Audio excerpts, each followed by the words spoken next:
Today's tutorial is a spinning select element that is inspired by Diego B and my friend Levian Saputra. So make sure you check their tutorial as well. And in this video, I will teach you guys pretty much how I usually combine those two elements in one throw. It kinda like my personal favorite tricks because it's just matched with the whole elements. So yeah, without further ado, let's get to the tutorial. Alright, first things first, throw a breakaway. Do a sub mount. Now we want to take the middle string here and swing over your throwing hand.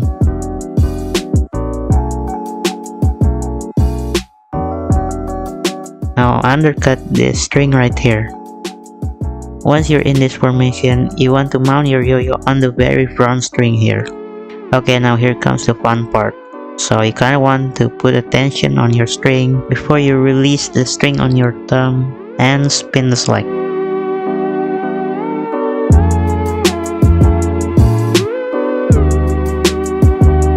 And that's pretty much the first part. On to the next part here. Wrap around this string all over your throwing hand. You kinda want to do like a 1.5 mount.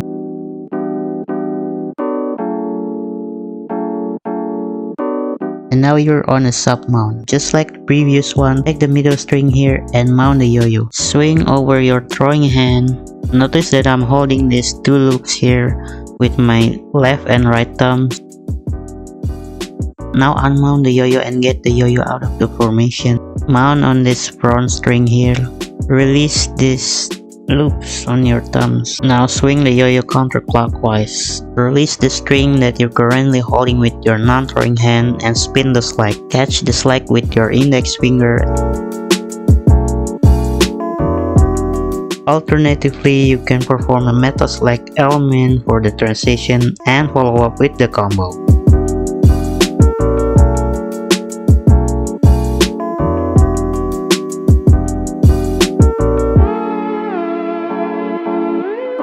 And here's what it looks like if you combine all those together.